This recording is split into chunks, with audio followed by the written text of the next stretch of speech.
السلام علیکم ورحمۃ اللہ وبرکاتہ۔ کیسے ہیں بچوں آپ؟ اور آپ کی چھٹیاں کیسی گزر رہی ہیں؟ امید ہے کہ آپ اپنی چھٹیوں کو بہت اچھے سے گزار رہے ہوں گے اور اپنی چھٹیوں کا کام بھی بہت اچھے سے کر رہے ہوں گے۔ جی بچوں، آج ہمارا لیکچر نمبر 8 ہے اور ہمارے لیکچر کا موضوع ہے دعائیں و احادیث۔ سب سے پہلے ہم دعا اور حدیث کی اہمیت کو جان لیتے ہیں۔ رسول صلی اللہ علیہ وآلہ وسلم نے فرمایا، دعا ہی عبادت ہے۔ دعا اللہ تعالیٰ سے اپنی ضرورتیں مانگنے، مدد اور رحم کی درخواست کرنے کے الفاظ کو دعا کہتے ہیں۔ دعا کی اہمیت: اللہ تعالیٰ سے تعلق مضبوط ہوتا ہے، دل میں سکون اور یقین پیدا ہوتا ہے، مصیبتوں میں صبر اور ہمت ملتی ہے، اللہ کی رحمت اور مدد حاصل ہوتی ہے۔ دعا ہمیں ہر حال میں کرنی چاہیے۔ اب ہم جان لیں گے کہ حدیث کیا ہے۔ نبی کریم صلی اللہ علیہ وسلم کے قول، فعل یا تقریر کو حدیث کہتے ہیں۔ حدیث کی اہمیت: حدیث ہمارے لیے زندگی کا رہنما اصول ہے، ہمیں اچھے اعمال کی ترغیب دیتی ہے، برے کاموں سے روکتی ہے، ایمان کو مضبوط اور علم میں اضافہ ہوتا ہے۔ حدیث پر عمل کرنا ہر مسلمان پر فرض ہے۔ دعاؤں و احادیث کی ضرورت و اہمیت: کہ ہمیں دعاؤں اور حدیثوں کی ضرورت کیوں ہے؟ یہ ہماری روزمرہ زندگی کو بہتر بناتی ہیں۔ یہ ہمیں اللہ اور اس کے رسول صلی اللہ علیہ وآلہ وسلم کے قریب کرتی ہیں۔ یہ ہمارے اخلاق کو اچھا اور کردار کو بہتر بناتی ہیں۔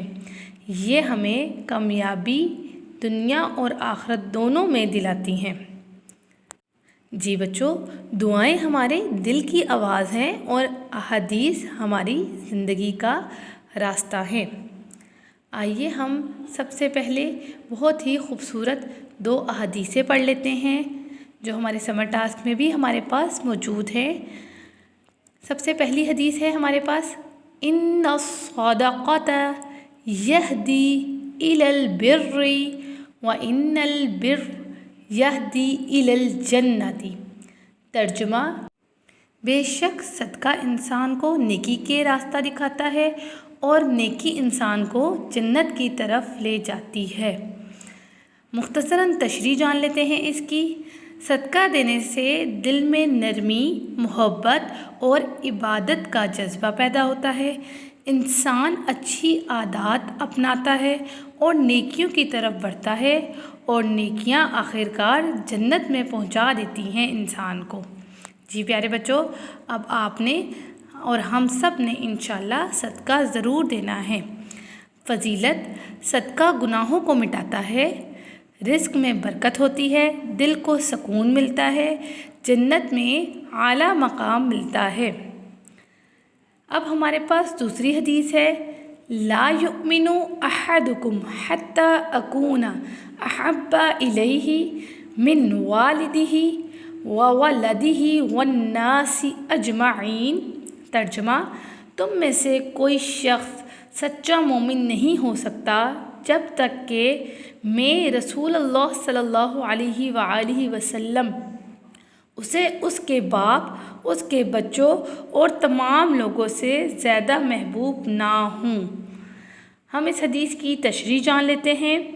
اس حدیث کا مطلب یہ ہے کہ ہمیں رسول صلی اللہ علیہ وآلہ وسلم سے سب سے زیادہ محبت کرنی چاہیے، ان کی اطاعت، فرما برداری اور ان کی تعلیمات پر عمل کرنا چاہیے۔ ہمارے ایمان کی علامت ہے یہ۔ جی پیارے بچوں، اب ہم اس حدیث کی فضیلت جان لیتے ہیں۔ سچی محبت ایمان کو کامل کرتی ہے، دنیا و آخرت میں کامیابی ملتی ہے، اللہ اور اس کے رسول کی رضا ملتی ہے، جنت میں رسول صلی اللہ علیہ وآلہ وسلم کی قربت ملتی ہے۔ ہمیں یہ بات ہمیشہ یاد رکھنی چاہیے کہ رسول صلی اللہ علیہ وآلہ وسلم سے محبت ہماری دنیا بھی سنوارتی ہے اور آخرت بھی سنوارتی ہے۔ جی پیارے بچوں، ہم نے جو 2 حدیثیں پڑھی اور ان کو سمجھنے کی کوشش کی، اب ہم نے ان پر عمل کرنا ہے اور اپنی زندگی کو بہتر بنانا ہے انشاءاللہ عز و جل۔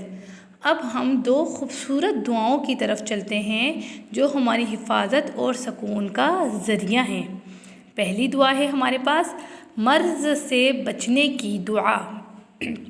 ہاں بچوں، آپ نے یہ دعا میرے ساتھ مل کر پڑھنی ہے تاکہ ہمیں اچھے سے یہ پڑھنی آ جائے اور ہم اسے یاد کر سکیں۔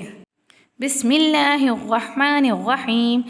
الحمد للہ الذی عافانی مما ابتلاک بہ وفضلنی علی کثیر ممن خلق تفضیلا۔ ترجمہ: تمام تعریفیں اللہ کے لیے ہیں جس نے مجھے اس بیماری سے عافیت دی جس میں تمہیں مبتلا کیا، اور اپنی بہت سی مخلوق پر مجھے فضیلت عطا فرمائی۔ تشریح: اس دعا میں ہم اللہ تعالیٰ کا شکر ادا کرتے ہیں کہ اس نے ہمیں صحت دی اور ہمیں دوسروں پر فضیلت بخشی۔ اس سے ہمارے دل میں شکریہ ادا کرنے اور عاجزی کا جذبہ پیدا ہوتا ہے اور اللہ کی رحمت ہمارے ساتھ رہتی ہے۔ جی بچوں، اب ہم اس دعا کی فضیلت کو جان لیتے ہیں۔ یہ دعا پڑھنے سے ہمیں اپنی صحت پر اللہ کا شکر ادا کرنے کی توفیق ملتی ہے۔ یہ دعا دل میں عاجزی، شکر گزاری اور قناعت پیدا کرتی ہے۔ اللہ تعالیٰ ہمیں ہر بیماری اور نقصان سے محفوظ فرماتا ہے۔ اب ہمارے پاس دوسری دعا ہے اور وہ دعا ہے صبح و شام کی دعا۔ یہ بھی آپ نے میرے ساتھ مل کر پڑھنی ہے۔ بسم اللہ الذی لا یضر مع اسمہ شیء فی الارض ولا فی السماء وہو السمیع العلیم۔ ترجمہ: اللہ کے نام کے ساتھ شروع کرتا یا کرتی ہوں کہ اس کے نام کے ہوتے ہوئے زمین و آسمان کی کوئی چیز نقصان نہیں پہنچا سکتی، اور وہ خوب سننے والا اور خوب جاننے والا ہے۔ تشریح: یہ دعا اللہ تعالیٰ کے نام سے شروع ہوتی ہے اور اس میں اس کی کامل قدرت اور حفاظت پر اعتماد ظاہر کیا گیا ہے۔ جو شخص اسے صبح و شام پڑھتا ہے، اللہ اسے ہر طرح کے نقصان سے بچا لیتا ہے۔ فضیلت: اس حدیث کی فضیلت ہے کہ جو شخص صبح و شام یہ دعا پڑھے گا، اللہ اسے ہر نقصان اور آفت سے محفوظ رکھے گا۔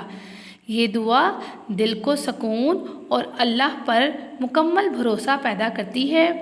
فرشتے اس دعا کے پڑھنے والے کی حفاظت فرماتے ہیں۔ جی بچوں، ہم نے ان دعاؤں کو اچھے سے یاد کرنا ہے اور اپنی زندگی کا حصہ بنانا ہے تاکہ اللہ تعالیٰ ہمیں اپنے حفظ و ایمان میں رکھے انشاءاللہ عز و جل۔ آج کا آپ کا گھر کا کام ہے بچوں کہ آپ نے ان احادیث اور دعاؤں کو بہت اچھے سے یاد کرنا ہے اور مجھے سنانا ہے۔ جزاک اللہ خیراً، فی امان اللہ۔